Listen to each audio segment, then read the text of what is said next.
की 22 प्रतिज्ञा याद होंगी बहुत लोगों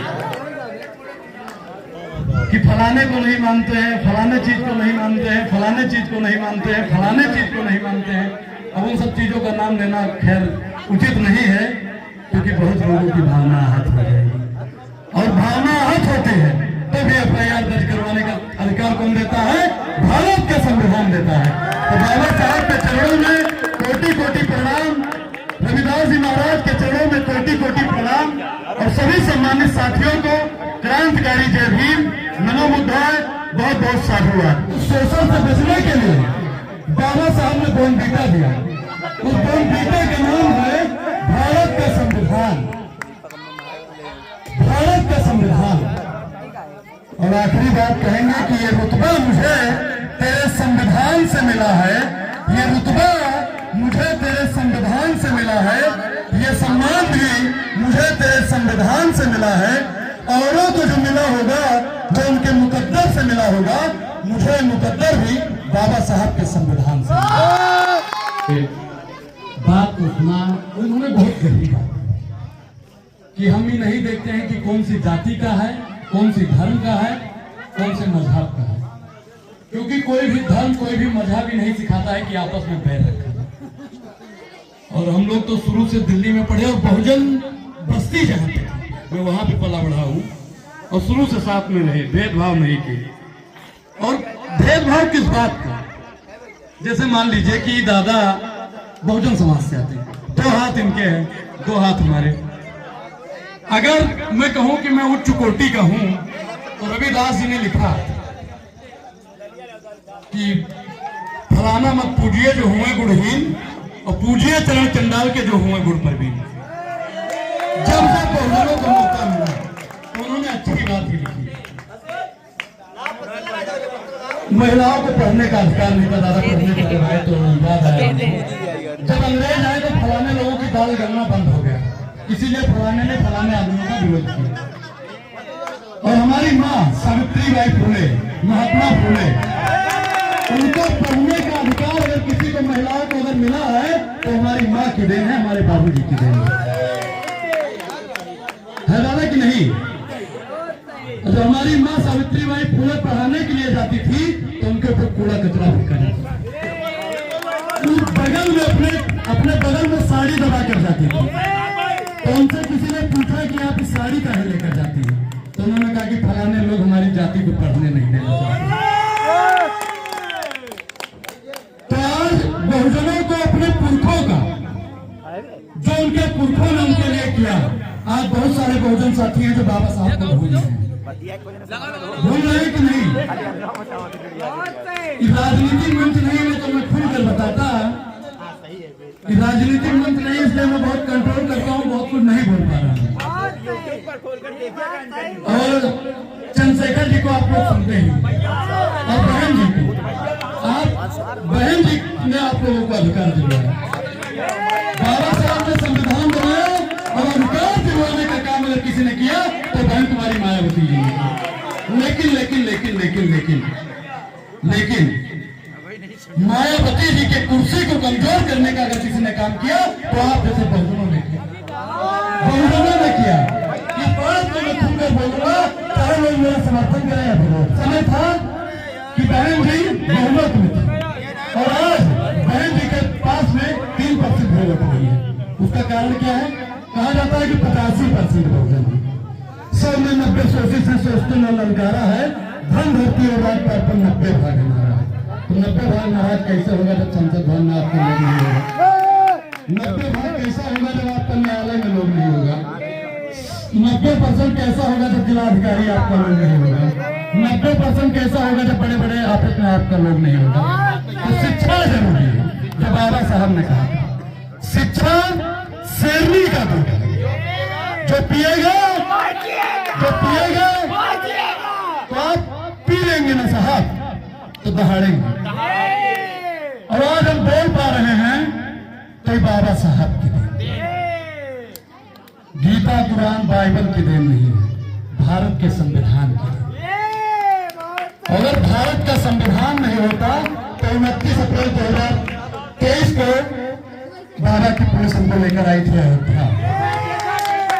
और अगर 12 का संविधान नहीं होता तो हम छूटते नहीं, और छूटते नहीं तो आप लोगों के सामने होकर बोल नहीं पाते। और बहुजनों के हर आंदोलन में हम जाया करते हैं, और ये बहुजनों का आंदोलन नहीं, हमारे परिवार का आंदोलन। आंदोलन वो होता है जो सड़क पर होता है, जो संसद के अंदर होता है, संसद के बाहर होता है। ये तो पूजनीय महाराज जी का प्रसाद, और प्रसाद खाने को हम लोग आएंगे। कुछ लोग जो कहते हैं कि जो ब्राह्मण होते हैं वो दलित के यहाँ पानी नहीं पीते, कहते हैं। अब जो कहते हैं वो बात गलत है कि नहीं है? हम आए कि नहीं है? हाथ में पत्थरी है कि नहीं है? चुटिया है कि नहीं है? तो आए कि नहीं आए? और महात्मा फूले ने कहा कि जो आपके कार्यक्रम में, आपके आंदोलन में आए, उससे उसकी जाति नहीं पूछनी चाहिए। महाराज जी ने लिखा था कि जाति ने पूछिए साधु की, पूछ तो जाति कभी नहीं पूछनी चाहिए। और जाति प्रथा खत्म भी अगर होगा तो वही लोग खत्म करेंगे जिन्होंने जाति बनाई है। दादा कि नहीं? ऐसी बात है कि नहीं है? हम तो खुले मंच से बोलते हैं कि आरक्षण का विरोध अनुराग ओझा उस दिन करेगा जिस दिन हम लोग जाति छोड़ेंगे। हम तो खुले कहते हैं कि जो लोग आरक्षण का विरोध करते हैं वो लोग जाति छोड़ दें, आरक्षण का विरोध सबसे पहले हम करेंगे। है बात कि नहीं भाई? जाति प्रथा खत्म करने के लिए बाबा साहब भी चाहते थे, महाराज जी भी चाहते थे, और जितने भी हमारे महापुरुष हुए, महापुरुष हमारे जितने भी हुए, सब जाति प्रथा। जाति जो कभी नहीं जाती उसी को कहते हैं जाति। और आज भी जाति के नाम पे कहीं ना कहीं शोषण होता है। वो आप लोगों ने पढ़ा होगा, कौन जात हो भाई? दलित है साहब, तब तक बहुजनों का उद्धार नहीं। और मैं बार बार बड़े मंच से भी बोलता हूँ कि बहुजनों का उद्धार एकलता क्यों नहीं है? इसलिए टिकट बनाने के लिए जो हम लोगों को गाइडलाइन दी गई है वो गाइडलाइन ही सही नहीं। बिल्कुल बहुजन का विरोध सिर्फ बहुजन कर रहा है। मैं तो खुले मन से बोलता हूँ। आप बताइए कि यूपी में सबसे ज्यादा आपकी आबादी है और फिर भी बहन जी हार रही है, चंद्रशेखर जी हार रहे हैं, तो इसमें कसूर किसका? अनुराग ओझा का है। बताइए, जब बाबा साहब दिल्ली पहली बार गए थे तो उनके साथ दुर्व्यवहार करने वाला कोई ब्राह्मण था क्या? दलित था या नहीं था? क्योंकि उसमें भी थे कि हम बड़ी जाति के हैं, छोट जाति के हैं। और जाति प्रथा हर जगह जाति में शोषण है, आप लोगों में भी होता है। वो लोग तो करते ही करते हैं, लेकिन ये कहते हैं कि हम एससी में आते हैं, हम एसटी में आते हैं, वो ओबीसी में आते हैं। ओबीसी वाला कहता है हम बड़ा है, फिर कहता है एससी वाले में भी कई जातियां हैं, फिर एसटी में भी कई जातियां हैं। तो शोषण मतलब सबसे निम्न स्तर से शुरू होता है, हाई स्तर वाला तो करेगा, क्योंकि जड़ तो उन्हीं की है।